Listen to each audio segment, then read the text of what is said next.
सन 1947 में मिली आज़ादी के बाद अब भारत एक नया चैप्टर लिखने जा रहा था। भारत अब एक ग्लोबल ट्रेड का हिस्सा बनने जा रहा था, जिसमें उसका साथ कई अन्य देशों ने दिया। सन 1954 में डॉक्टर के.आर. दामले की लीडरशिप में भारत ने अमेरिका के लैंड ग्रांट पैटर्न को फॉलो करते हुए रूरल इंडिया में एग्रीकल्चर यूनिवर्सिटीज़ को स्थापित करने का निर्णय लिया। इस निर्णय के तहत 1959 में Odisha university of agriculture, Pant agriculture university Uttar Pradesh, Punjab agriculture university की स्थापना की गई। ग्रीन रेवोल्यूशन की शुरुआत का श्रेय अमेरिकन साइंटिस्ट नॉर्मन बोरलॉग को दिया जाता है।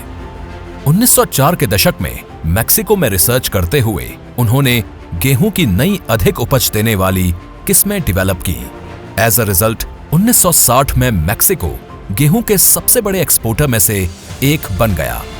मैक्सिको में ग्रीन रेवोल्यूशन की सफलता की कहानी ने 1950 और 1960 में दुनिया भर में लोकप्रियता हासिल की। 1950 में टेक्नोलॉजी को अपनाकर अमेरिका ने न सिर्फ अपनी जरूरतों को पूरा किया, बल्कि गेहूं का एक्सपोर्टर बन गया, जो पहले 1940 में इंपोर्टर था। अमेरिका के बाद दुनिया भर के कई देशों को ग्रीन रेवोल्यूशन का लाभ हुआ।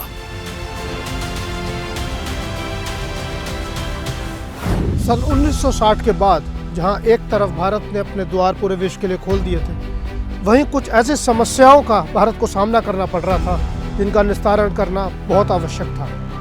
इसमें हमारी जो पॉपुलेशन है वो बहुत तेज़ी से बढ़ रही थी और अब एक खाद्य पदार्थों में अकाल की स्थिति पैदा होती दिख रही थी, जिसके चलते भारत में पहली बार केमिकल फर्टिलाइजर्स का आगमन हुआ और हमारे 4 मुख्य स्टेट पंजाब, हरियाणा, उत्तर प्रदेश और तमिलनाडु इसमें सबसे ज़्यादा प्रभावित हुए।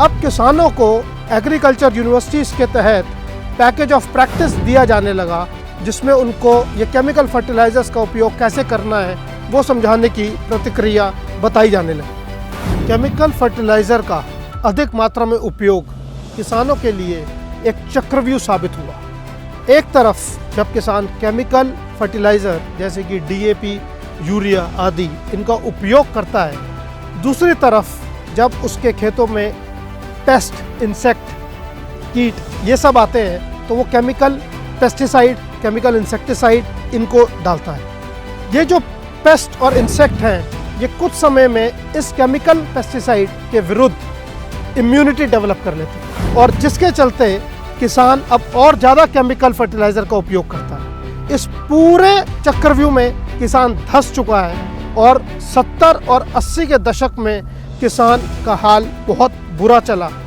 जिसमें 4 जो हमारे मुख्य स्टेट थे पंजाब, हरियाणा, उत्तर प्रदेश, तमिलनाडु व कुछ अन्य स्टेट और इन सब ने बहुत भारी मात्रा में कीमत चुकाई, जिसमें हमारे सॉइल की क्वालिटी खराब हुई।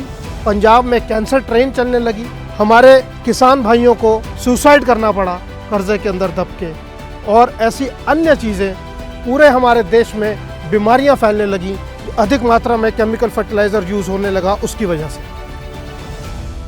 भारत की सबसे बड़ी विरासत हमारी प्राकृतिक खेती 90 के दशक तक आते आते अब एक मैन मेड इमरजेंसी में तब्दील हो चुकी थी। भारत भूख और माल न्यूट्रिशन की राजधानी बन चुका है। छोटे किसान कृषि और व्यापार पॉलिसीज के कारण मर रहे हैं, जो कॉर्पोरेट मुनाफे को हमारे छोटे किसानों के अधिकारों से ऊपर रखते हैं। किसान केमिकल फर्टिलाइजर के उपयोग से दूषित भोजन पैदा कर रहे हैं। भारत डायबिटीज का एपिसेंटर बन चुका है। पिछले 5 साल में कैंसर में 30% की बढ़ोतरी देखी गई है और भारत में 1 करोड़ लोग इससे प्रभावित हैं। भारत एक उभरते सॉइल क्राइसिस की कगार पर है, जो जल्दी ही इसकी एग्रीकल्चर को पूरे रूप से प्रभावित कर सकता है।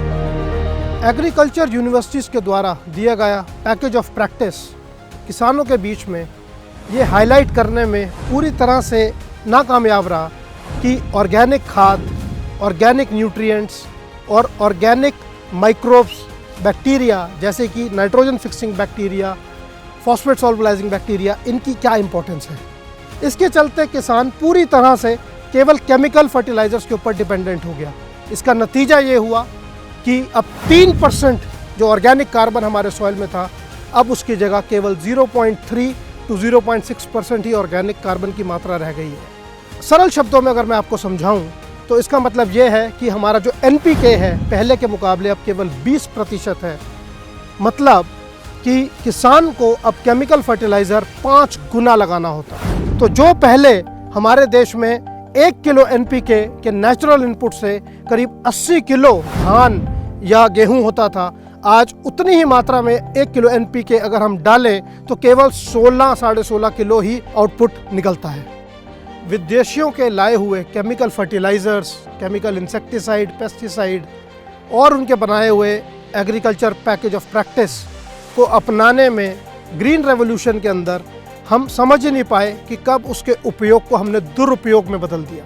हमें ज़रूरत थी हमारे अपने 5000 साल से ज़्यादा पुराने जो वेद हैं, जिसके बेस पे हम प्राकृतिक खेती करते आए थे, उनको समझना और उनको अपनी धरोहर की तरह बना के रखना। उनको हम पूरी तरह से भूल गए। ये 6 वेद हैं: कृषि पराशर, कश्यप कृषि युक्त, सुरपाल वृक्ष आयुर्वेदा, विश्व वल्लभ, उपवन विनोद, बृहत संहिता। इन सब चीज़ों के चलते अब हम इस लेवल पे आ चुके हैं कि जो हमारी ट्रेडिशनल फार्मिंग थी, जो हमारा प्राकृतिक खेती है, उसको हम पूरी तरह से केमिकलाइज कर चुके हैं। 25% लिविंग बींग्स जो जीवाणु हैं वो सॉइल के अंदर रहते हैं, उसको हम ध्वस्त करते जा रहे हैं।